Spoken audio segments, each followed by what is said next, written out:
The number of young heart attacks that we see in India are probably not seen anywhere in the world. If a woman becomes a diabetic, uh, her chances of getting heart disease increase exponentially. There is another big evil in the society, which is smoking, not realizing the strong correlation with heart disease. You have a cigarette, you have a smoke, and your blood pressure goes up, your heart rate goes up. There is a lot of lack of awareness on the annual health checkups people should do for protecting their heart. Heart disease has 5 conventional risk factors: blood pressure, diabetes, obesity, cholesterol levels, and smoking. Someone has these, you're at risk.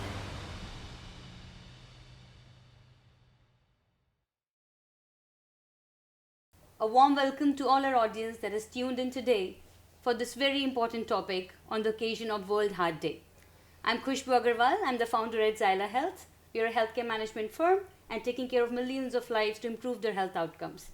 I have the pleasure today to welcome Dr. Hemant Madan. He is a very well-renowned cardiologist based out of Gurgaon and has 35 plus years of experience. He's a graduate from the prestigious AFMC Pune and has worked for many years in the Air Force before. For the last many years, he's practicing at NH Gurgaon, Narayana Health. Dr. Madan has had the pleasure of saving 10,000 plus patient lives by conducting cardiology procedures in interventional cardiology for 10,000 plus patients. He's also a professor in 3 plus universities. Welcome, Dr. Madan, and thank you so much for joining us today. Thank you. Thank you very much. Great. So to start our topic, we'll be talking about heart health today. A very, very important topic, especially for our audience that's wondering that what is the cause of heart disease in the news recently? Why are we hearing that up to 50% of heart attacks that are happening in India are under the age of 50, as per the Indian Heart Association? In fact, 35% of these heart attacks are happening under the age of 35. So we wonder and would love to hear your thoughts, Dr. Madan. What is really the root cause of heart attacks in the young in India? Is it correlated to COVID or is it something else? Very nice question. Actually, this is multiple questions in just a single question. One, I would take it one step prior to the question of heart attacks in the young. Is the data actually kind of true, or is it just that it's a belief that because healthcare facilities are now more prevalent, we are just kind of noticing heart attacks right now?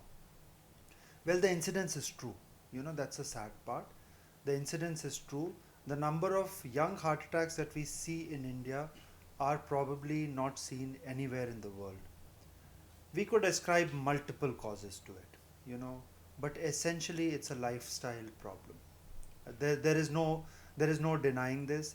There is nothing that we can do to get away from the hard fact that stares at us, that it's essentially a lifestyle problem. What's lifestyle and what comprises lifestyle? We all know it essentially comprises of 3 different aspects of our lives. One is the dietary aspect, the second is exercise aspect, and the third is the stress aspect. Urban India in particular, but now sadly so even rural India, is doing very poorly on all these 3 aspects. Talking of our dietary habits, I mean, the less I say, the better it is. All of us have very poor diets. We have diets which are very rich in carbohydrates, very low on proteins. Coming to the other aspect of lifestyle, which is talking about exercise, we all understand that we are not an exercising nation. As a nation, we hardly exercise. You see some, occasional marathons happening here and there.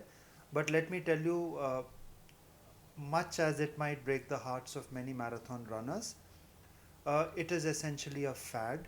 It is essentially, a method to show that we have arrived, and therefore we do run marathons. A minuscule percentage of people actually run for the joy of running, or actually exercise for the joy of exercising. Come to the third aspect, which is stress in our lives. I'm sure you've heard of a recent, unfortunate death in Mumbai, where a kind of a corporate employee died of what is just being ascribed to sheer long hours of work. We recently had another bank employee who died because of, working for very long hours. So it is actually a fact. It is a fact that we carry a lot of stress on us. We have erratic sleeping hours. We kind of have celebratory, moments, but uh, these are more of, kind of forced celebrations. It's a thing that all youngsters must go out and drink on weekends, and therefore we do that. It doesn't come from the heart. I don't know whether I make sense here, but it's not something which is a de-stressing exercise. Driving to work itself is a pain in most of our Indian cities. So on all three aspects we do poorly, and therefore the result is that you see a larger number of young heart attacks. Thank you so much, Dr. Madan. That was very, very comprehensive. So, Dr. Madan emphasizes upon aspects of diet, exercise which is sustainable and not just momental, and also about stress and sleep as very critical factors. So, Dr. Madan, while we covered these aspects of lifestyle, there is another big evil in the society, which is smoking, right? And a lot of our audience and patients think that smoking actually damages the lung, may cause lung cancer, not realizing the strong correlation with heart disease. So, what is the correlation of smoking with heart disease? And if one is smoking today, and if they decide to quit to save their heart, can they actually protect their heart still? Yes, again, a very, very important kind of a risk factor or risk profile.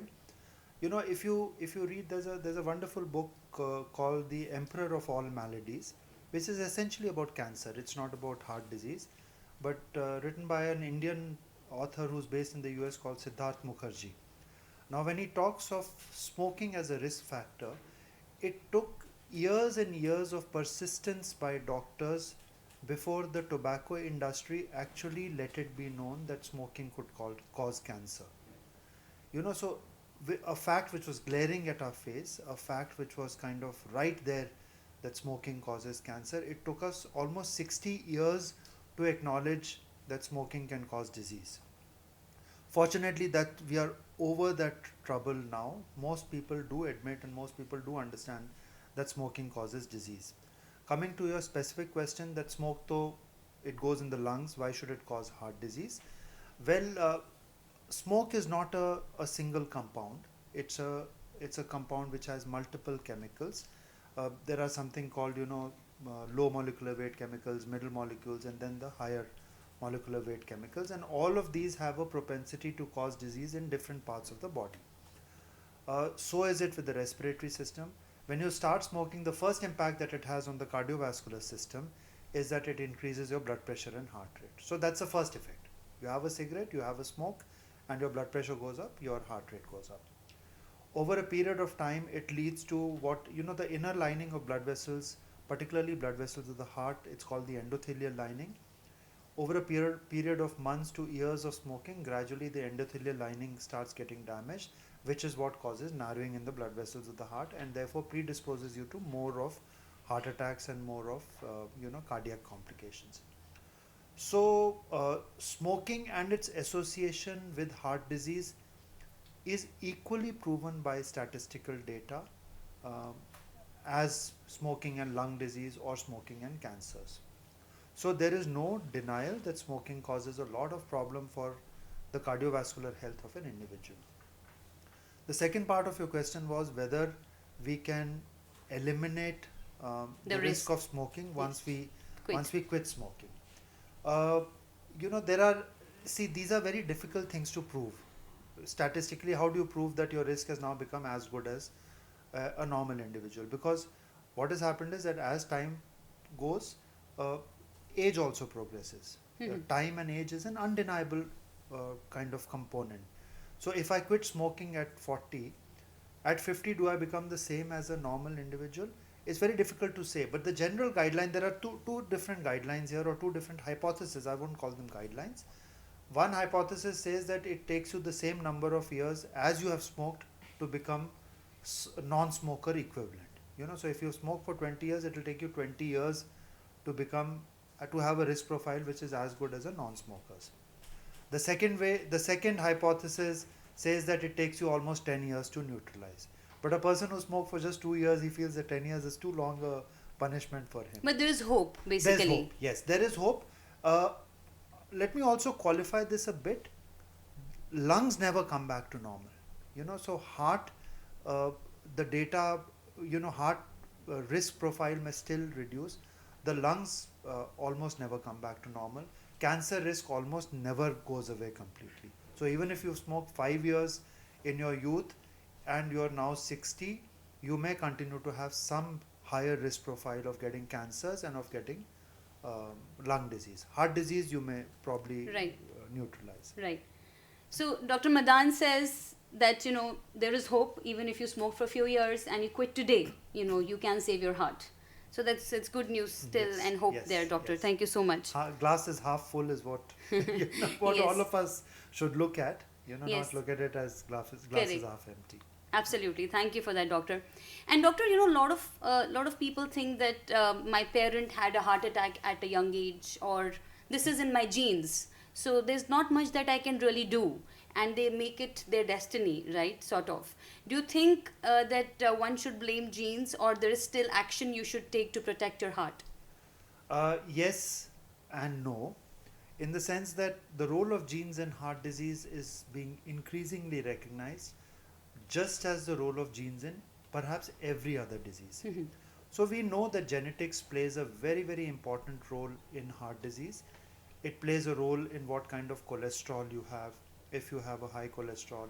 It plays a role in developing blood pressure. It plays a role in developing diabetes.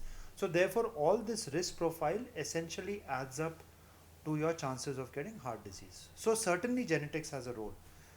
One cannot obviously ascribe a specific number to what, or a specific percentage to what genetics would contribute to in terms of heart disease.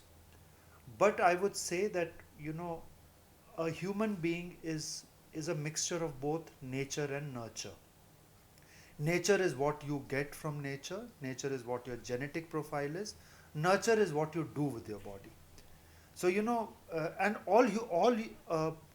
not human beings, but all animals, the entire plant kingdom is a combination of nature and nurture. You may have a poor plant, but given the adequate nurture, it may bloom to be a very wonderful tree. You may have an excellent tree, but you don't nurture it, it becomes dormant. So, having said that, uh, even if you're born with poor genes, you must try and modify them by leading a good lifestyle, by controlling your diet, by going for regular exercise, so that even if you don't kind of prevent it altogether, you at least delay the onset of heart disease, you at least modify the severity of heart disease, and you eventually make outcomes better. Great. So a human being must do what you can. You can't do anything to the family that you're born into. You can't do, if you're born into a family with premature kind of heart disease, you must also do things which prevent any further progression of heart disease. Correct. Thank you so much for that, doctor. So, doctor, a lot of our audience here, engages in the gym. They run, they exercise quite a lot. And given the recent celebrity news around, extreme exercise leading to a sudden heart attack or cardiac arrest, people are worried that what is the right exercise? How should I control my, heart health while exercising? So, what is really adequate exercise basis one's age or health conditions? If you could throw some light on that. Again, I would qualify this comment or this question of yours a bit. I'll take you back to the original discussion that by and large we are not an exercising nation. Mhm. And what happens is that you suddenly, when you turn 40, you see that everybody around you is going to the gym or running marathons. So you aspire to become that person that you've inherently not been. Mhm. So if I was to kind of ask you this, Mhm. or answer this, I would say that the operative phrase or the operative two words in this entire answer is mindful moderation. Got it. One, you must be mindful of who you are. When I say who you are, I'm not talking about philosophical or spiritual who you are. That of course you must know. But you must also know your risk profile, you must know your weight, you must know your blood pressure, you must know whether your family has heart disease. So that's the mindful part of it. And therefore be mindful of the amount of exercise that you're going to start with. And moderation is the key word. As you age, you must respect your body. You must understand that your body at 40 is not the same as your body in 20. And if you've not exercised at 20 years of age, you cannot become a world. You might become with persistence, but then it needs a lot of effort. So moderation, to my mind, for cardiovascular benefits. I'm not talking of competitive sports, please. Right. Let me qualify this here. I'm not talking of a situation where you are trying to be a world-class athlete or a university or a athlete Correct. of a different nature. I'm talking of how much should you exercise to keep your cardiovascular system going. Moderation. Now, what would you define as moderation? I don't define it. There are several societies which have defined it. Generally, they say that any exercise which involves about 45 minutes to 1 hour of outdoor exercise is a good exercise. What essentially it's trying to say is that when I say outdoor, what essentially it's trying to say is that closed door exercise is not a great exercise. Okay. Because of oxygen depletion. Because of several factors, because of you sweat in a closed room. You're essentially, if there are 20 people in the gym, they are increasing the carbon dioxide content. Correct. So air conditioning is an artificially created atmosphere. So I have nothing against gyms, and I'm not going to. In India, it's a compulsion because our outdoor air is very poor. Correct. Particularly for people who live in cities, particularly for people who live in, North India. NCR. NCR is the worst, of course. It's Yes. the worst example. I wanted to avoid using that term. Sorry. But this is the fact. This is a fact of life. We go to a gym because we essentially want a better environment. Right. If given a choice, I would rather exercise out in the open. So, coming back to how much should we exercise? It should be about 45 minutes to 1 hour per day. This also further needs to be divided into phases. The American Heart Association says that this should be divided into 3 phases, which we rarely do. The first phase is the warm-up phase, which should be about 10 minutes of this 45 minutes or so. Then you should go into something called a brisk or a peak exercise phase, which should be about 25 minutes. And the final phase, about 5 to 10 minutes, should be something called a cooling down phase. I also want to qualify this, a bit here, that group exercises are good, group walking is not. You must understand that if you walk in a group, suppose there are 3, people walking in a society, in a group, the pace of that group is what is determined by the slowest person in that group. Correct. There's a catch to it. So if I walk at say 6 kilometers per hour, my friend walks at 5 kilometers per hour, and my friend B walks at 4 kilometers per hour, the pace of the group will be determined by the guy who's walking at 4 kilometers per hour. Because it's an engaging conversation going on. Yes. So I encourage people very often that, please walk alone. This is your me time. Correct. You don't, you don't try and associate yourself. It's a part of therapy. Right. So don't, slow yourself down. Just as in academics or in careers, we don't like to be slowed down by a person who's not doing as well as us. In exercise also, don't get slowed down. Take it as Walking or jogging should be whatever. more me time. Yes, it's more me time. Makes sense. So that's what, if you stick to these 2 words, mindful moderation, you'll do fine. Very nice. Thank you, Dr. Madan. That I think moderation is a keyword here. Yeah. We also have a lot of OTT lovers who like to binge watch, movies and a lot of other series after office till late night, 1 a.m., 2 a.m. And a lot of attribution of poor health is made to that. So what is your take on that, sir? And do you think there is some moderation required there too? It's a spin-off of exercise actually. See, I have nothing against OTT, even though I'm personally a great advocate of something called a digital minimalism.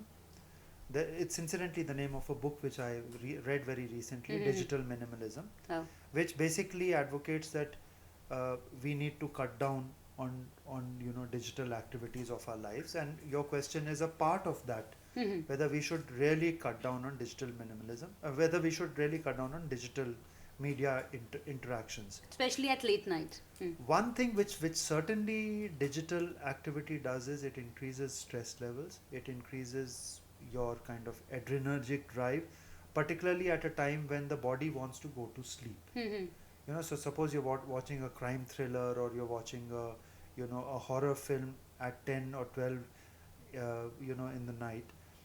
Your body is trying to cool down at that time, Right. whereas The third phase. the OTT is trying to activate it a little bit.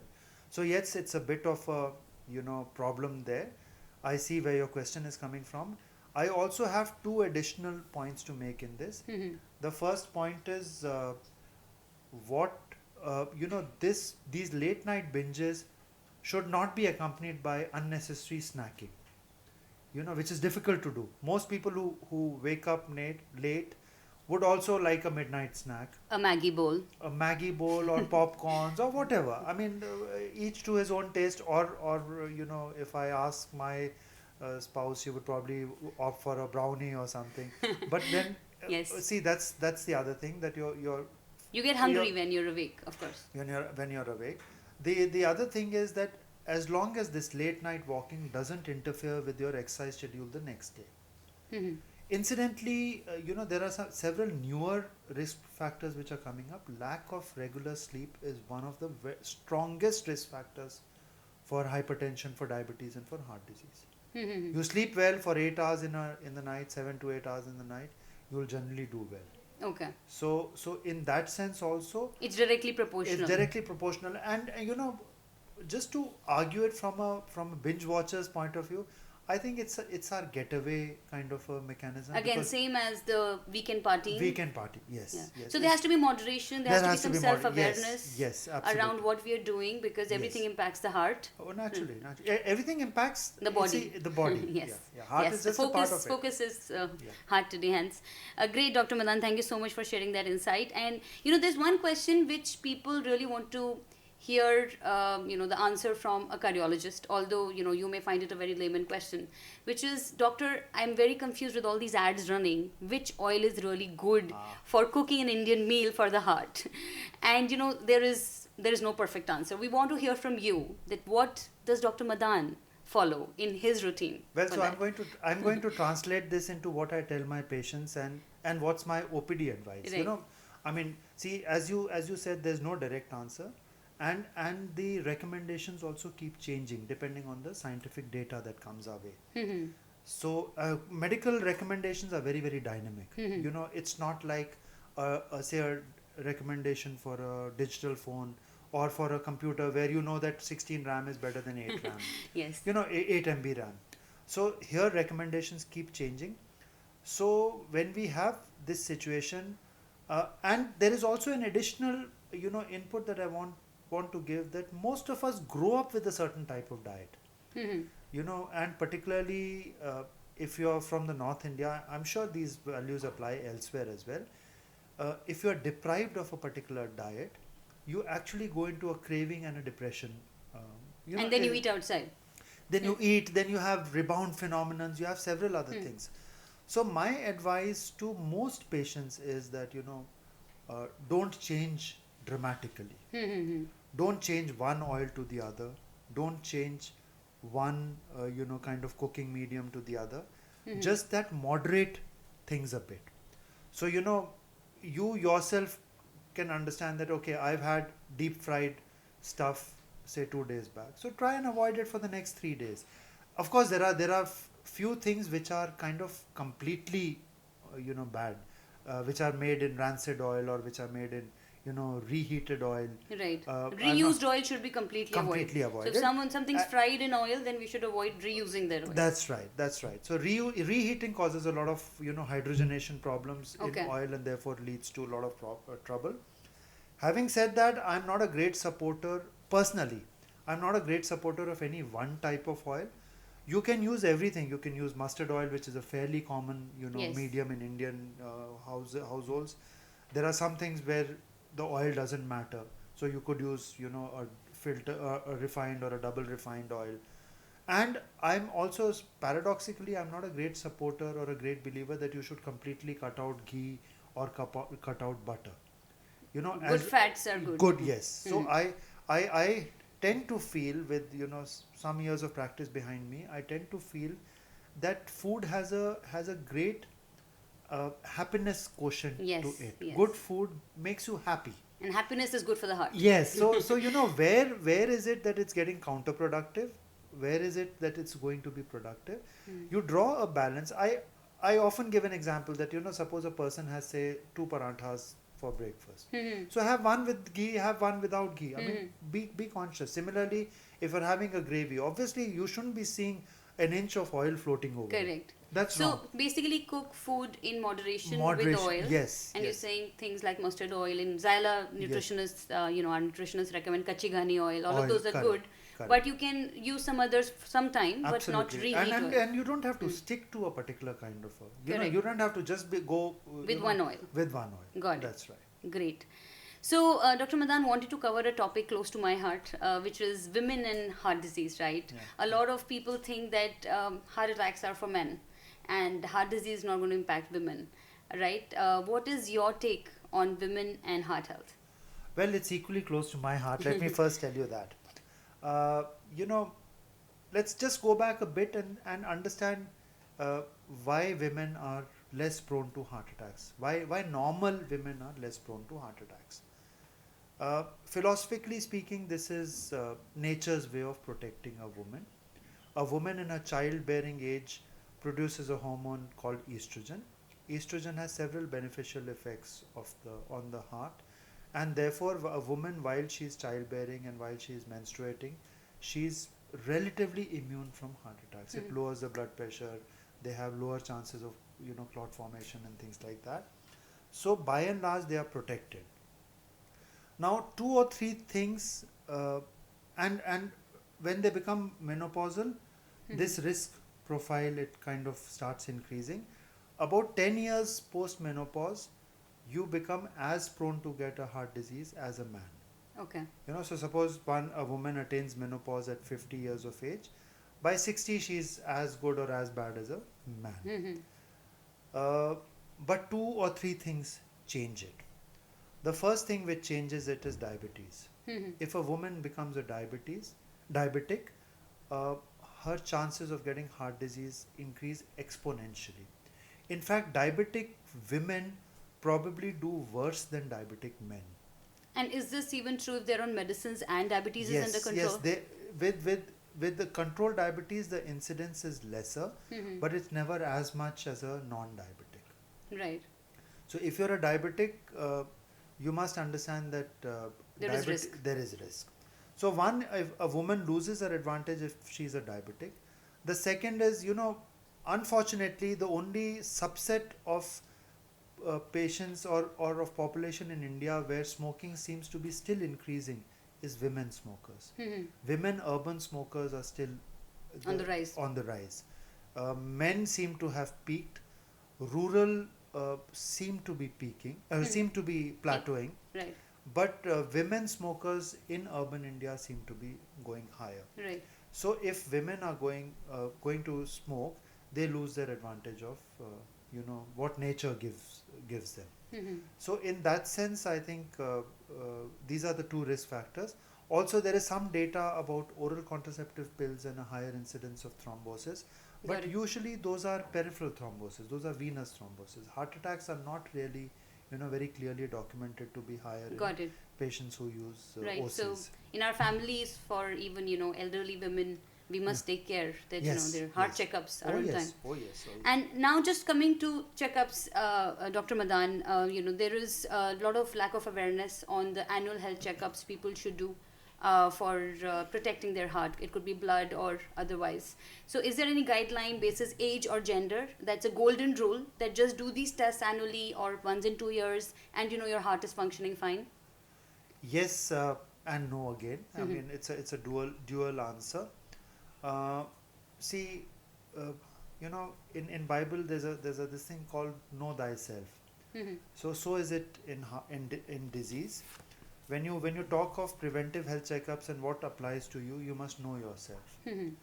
So a few guidelines are that if you are born into a family which has disease very prominently, if you're born into a family which has too many diabetics, if you're born into a family which has too many high blood pressure patients, Which is most Indians. which is most Indians, then you need to be more stringent with annual checkups. Your checkups should start earlier and they should be more regular. And when we say And earlier, is it 30? I'm Yeah. going to come to that because there's a bit of a gender gap in that. Okay. The second thing is if you are in a high risk profile, a high risk job, which are these high risk jobs? Most of these jobs, incidentally, already kind of insist that you get a medical checkup done. But if you're in the armed forces, you have to get a medical checkup done. If you're in a flying job, you must get a medical checkup done because your health or lack of your health impacts Correct. others, right? So therefore, we must be very kind of diligent with our health checkups in these circumstances. The recommendations would actually say that for a cardiac checkup, for a person who has no risk profile, for a cardiac checkup, you should start at say around 40 in a man and 45 in a woman. You're giving that 5 year extra because women Estrogen. get estrogen and women get disease later.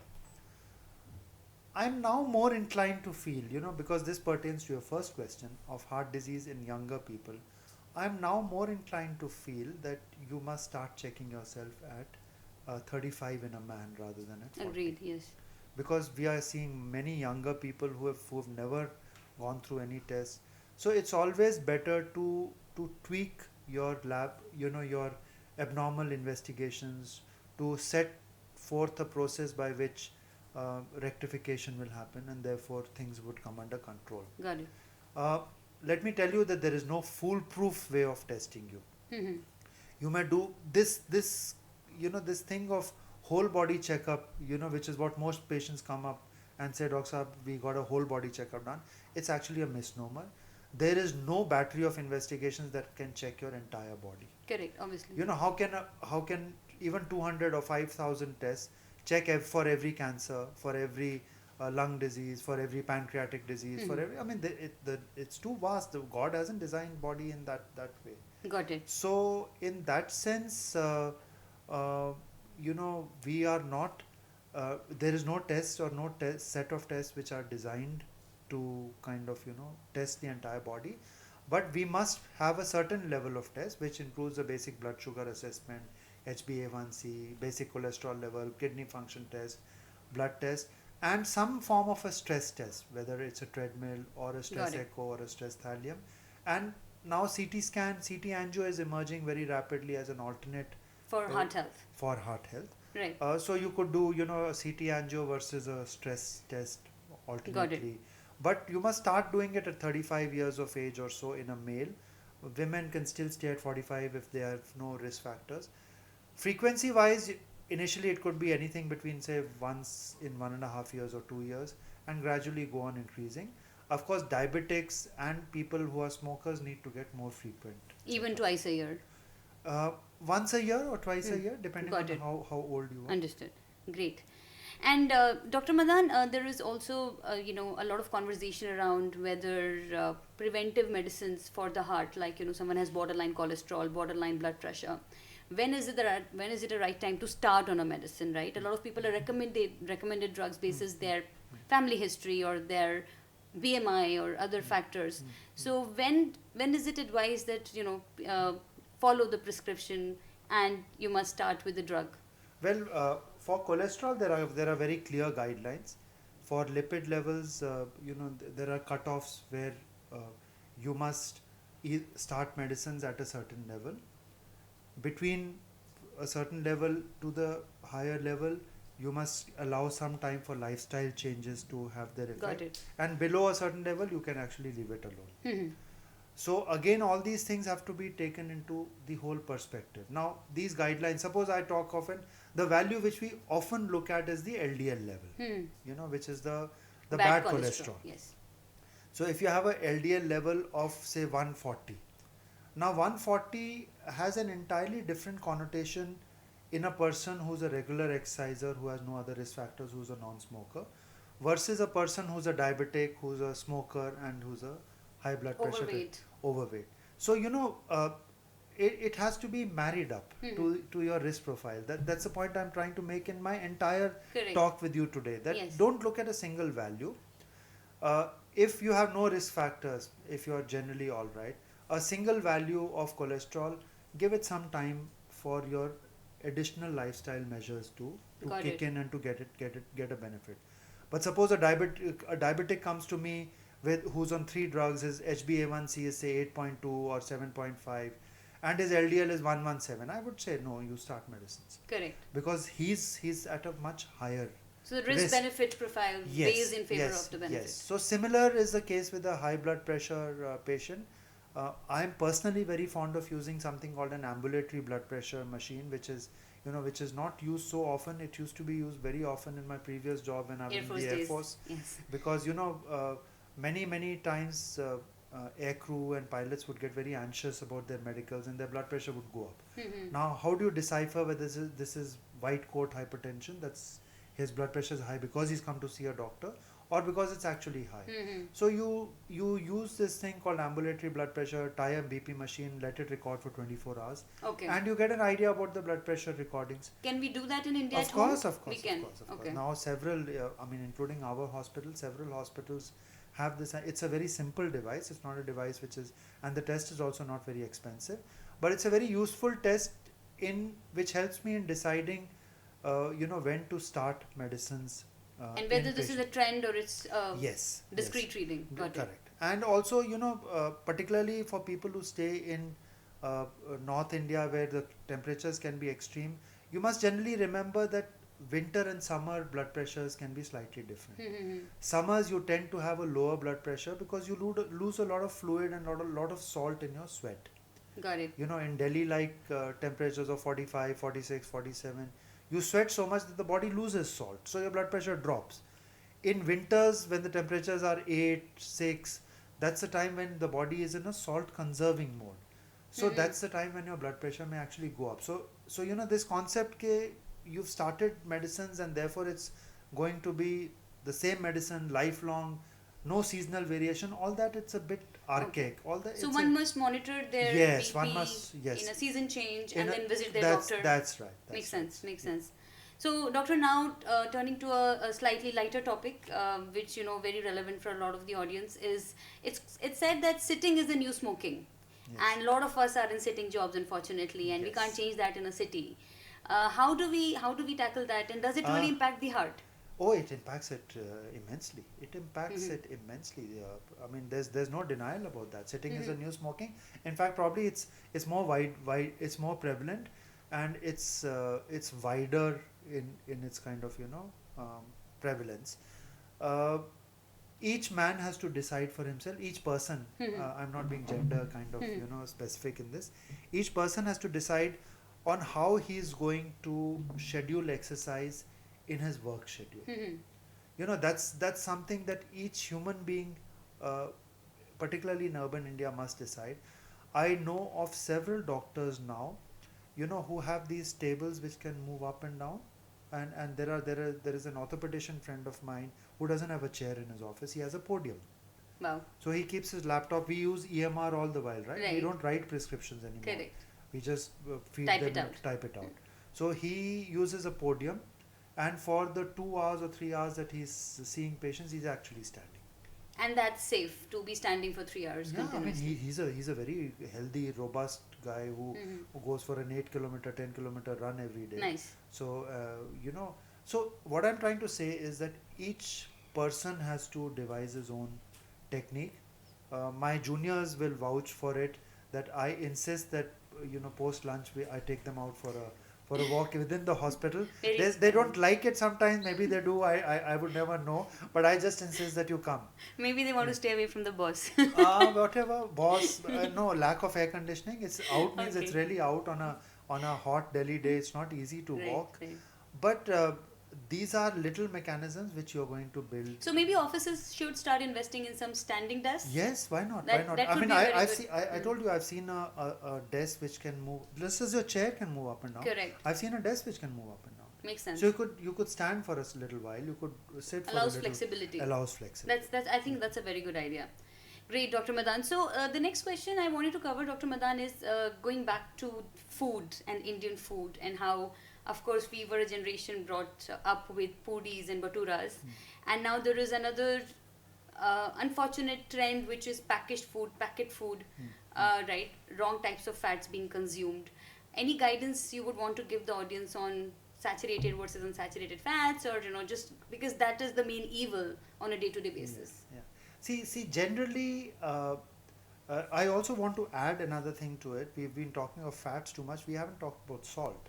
Mhm. So, one of the problems with packaged food is that one, we are not sure of the contents really. Of You know, course. it mentions some caloric values and all that, Mhm. but we are not sure of what it really contains. And second is most packaging foods, the packaging process itself uses a lot of salt Okay. For preservation. for preservation. Mhm.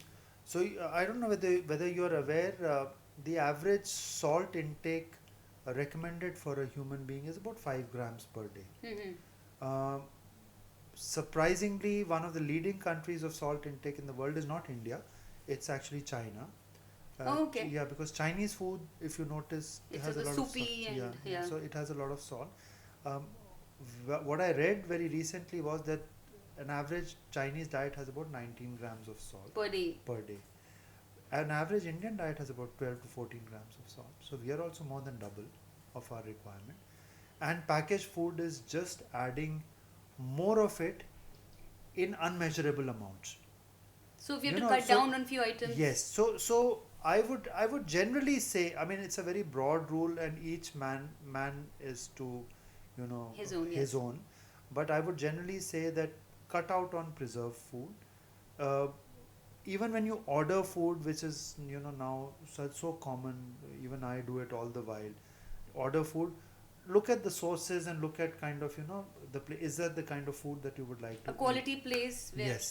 So ideally, if you were to ask me, ideally I would say have all three home cooked meals. Mhm. But sometimes that's difficult to fit into a working urban schedule. So if you can't fit into this, don't go for quick fix solutions. At least go for solutions where the source is a little more kind of Makes sense. regular and regulated. Yes. So lesser pickles, lesser Oh chips. yes, certainly, Lesser packaged food. yeah. Thank you, Dr. Madan. That's truly helpful. Now, going to the elephant in the room, which is signs and symptoms of heart disease, right? That's what we Yeah. want to cover. Yeah. Very, very important for everyone to understand when is it a panic situation. So, one, we'll cover the symptoms, which is when do I get to know that there's something wrong, right? Okay. Is it related to my breaths? Is it related to some pain? And when is it really alarming, which is this means a heart attack symptom? Okay, see, the cardinal symptoms of heart disease, which have been taught uh, since perhaps our MBBS days, the cardinal symptoms are four. Hmm.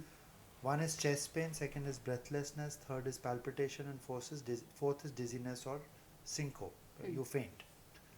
Out of them, two are relevant to a heart attack, two are not so relevant.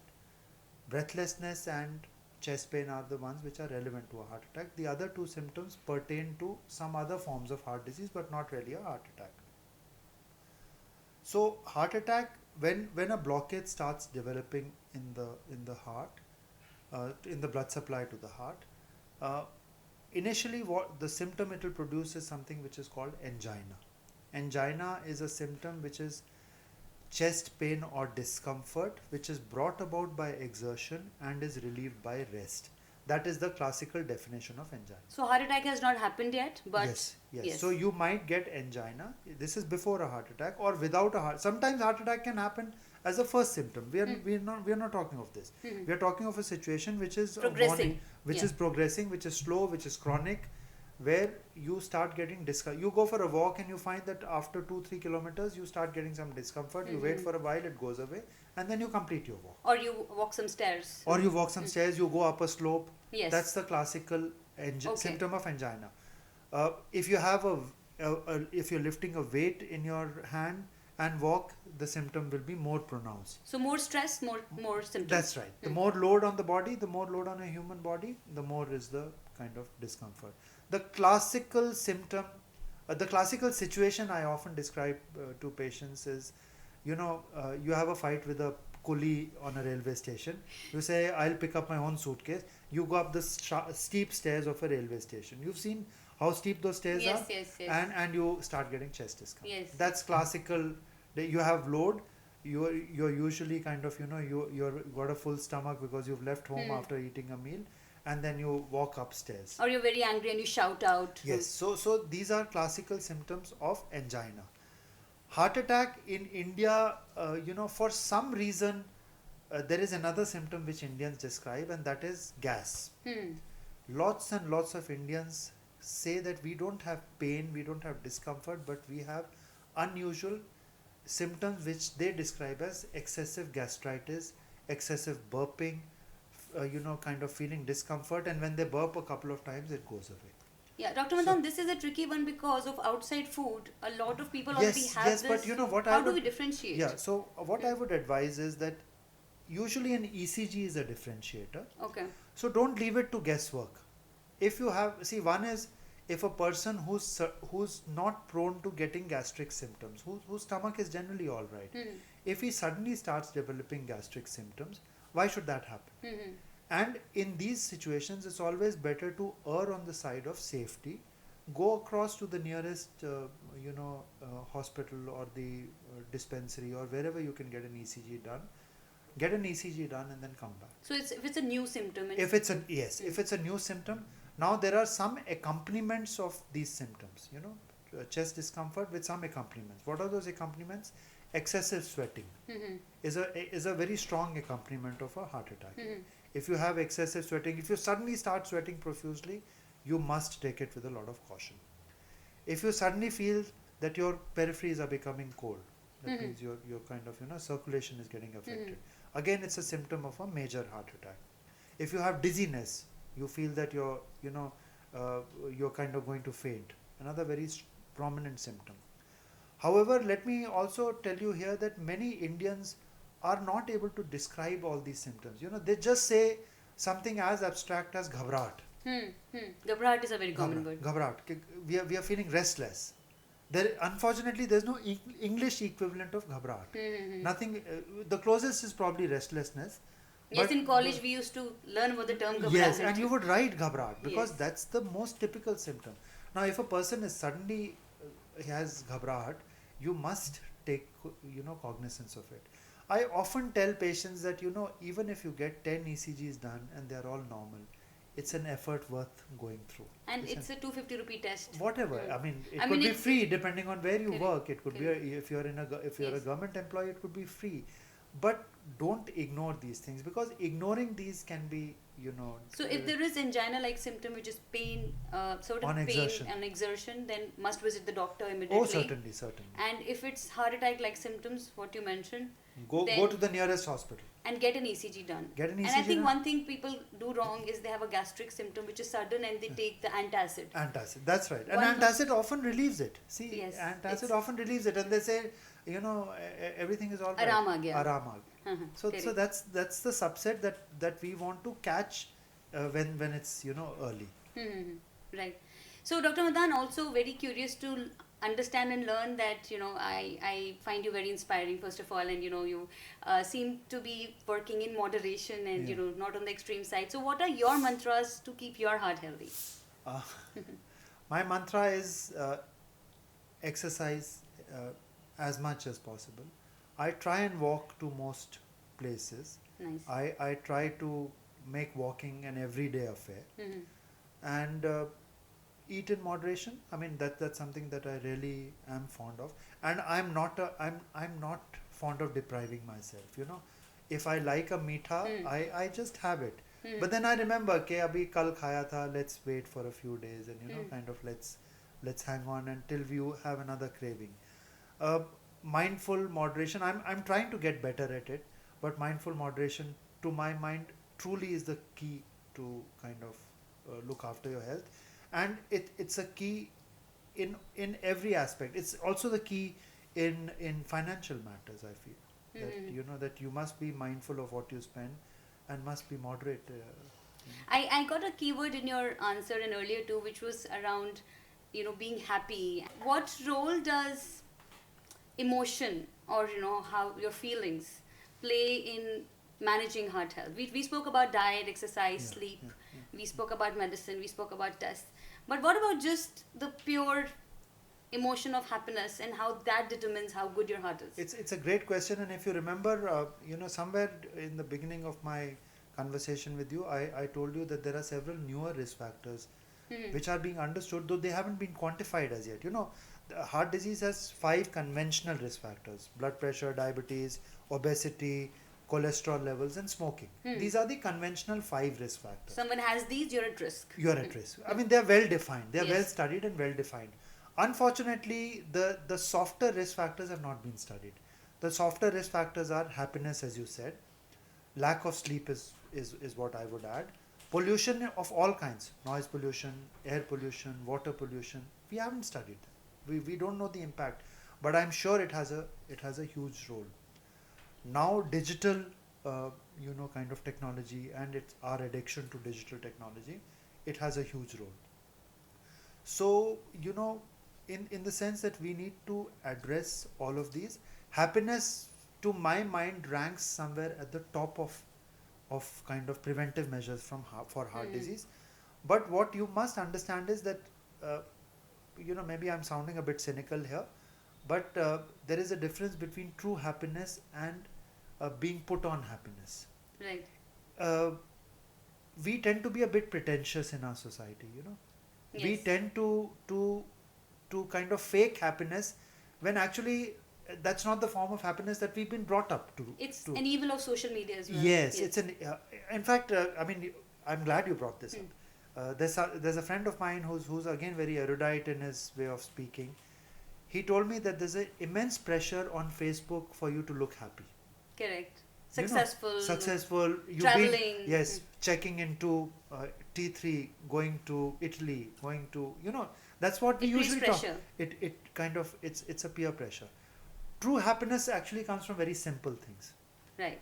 A good meal gives you true happiness. Family time. Family time. A good sleep gives you true happiness. Right. I mean, it's a very important component. Maybe a little book gives you true happiness, and you'll be surprised and kind of, despite all my white hair, reading Calvin and Hobbes gives me a lot of happiness. Wow. So, I look forward to the Times of India ka middle page and look at, Calvin and Hobbes. And I find there's a lot of wisdom in conventional cartoon strips, Correct. which for some reason it gives me happiness. So identify your happiness. Exercise gives you a lot of happiness. So identify your source of happiness, and don't be a social chaser.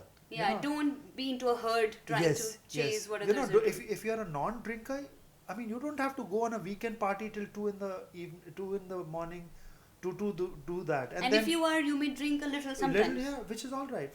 But identify yourself first. And then if you drink till 2, then don't chase a different group which is a marathon runner at 6 in the morning. That's a recipe for disaster.